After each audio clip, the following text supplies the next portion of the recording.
আল্লাহ সুবহানাহু ওয়া তাআলা বলেন, ফাযকুরুনি আযকুরুকুম ওয়াশকুরু লি ওয়ালা তাকফুরুন। একটু জোরে বলি সুবহানাল্লাহ।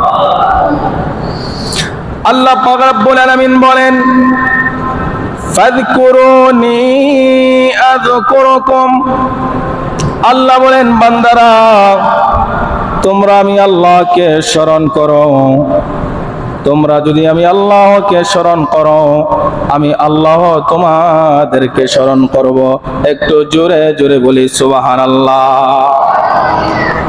আল্লাহ বলেছেন, বান্দারা তোমরা আমি আল্লাহকে স্মরণ করো।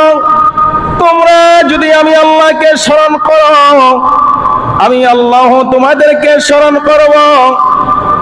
এবার প্রশ্ন আসতে পারে, হুজুর আমরা তো আল্লাহকে নামাজের মাধ্যমে স্মরণ করি, আমরা তো আল্লাহকে রোজার মাধ্যমে স্মরণ করি, আমরা তো আল্লাহকে কোরআন তেলাওয়াতের মাধ্যমে স্মরণ করি, আমরা তো আল্লাহকে আল্লাহ আল্লাহ জিকিরের মাধ্যমে স্মরণ করি, আমরা তো আল্লাহকে লা ইলাহা ইল্লাল্লাহর মাধ্যমে স্মরণ করি, আমরা ইবাদতের মাধ্যমে আল্লাহকে স্মরণ করি।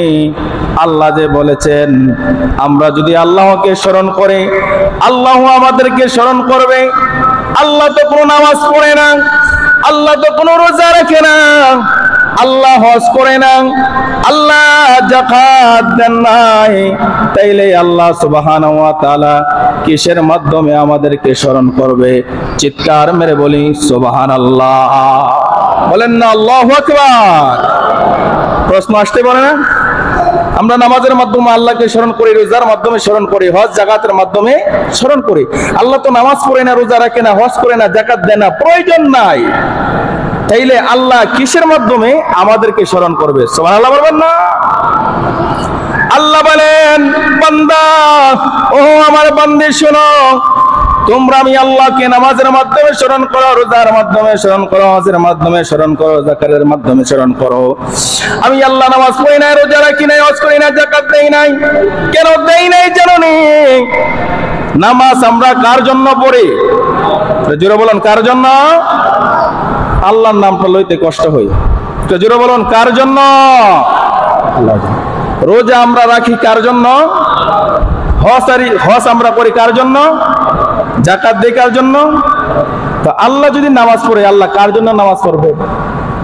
আল্লাহর উপর কি আল্লাহ আছে? কথা বলুন, আল্লাহ আছে? হবে? বিশ্বাস করলে ঈমান থাকবে। এই জন্য আল্লাহ নামাজ পড়ার কোনো প্রয়োজন পড়ে না। আল্লাহ যদি নামাজ পড়তে যায়, আরেকটা আল্লাহর প্রয়োজন হয়ে যায়, আর আরেকটা আল্লাহ কোনোদিন হবে না, বিশ্বাস করলেও ঈমান থাকবে না। একটু চিৎকার মেরে বলি আল্লাহু আকবার। আল্লাহ বলেন, তোমরা ইবাদতের মাধ্যমে আমি আল্লাহকে স্মরণ করো, কিন্তু আমি আল্লাহ তোমাদেরকে কিভাবে স্মরণ করি শোনো।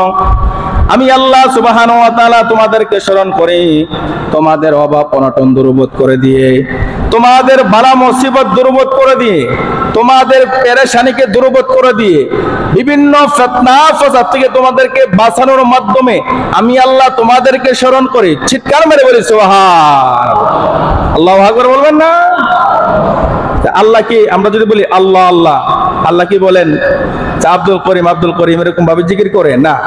আল্লাহ বলেন, তোমরা আমি আল্লাহকে ইবাদতের মাধ্যমে স্মরণ করো, আর আমি আল্লাহ তোমাদের সমস্ত পেরেশানিকে দূরীভূতের মাধ্যমে তোমাদেরকে স্মরণ করে। একটু জোরে বলি সুবহানাল্লাহ।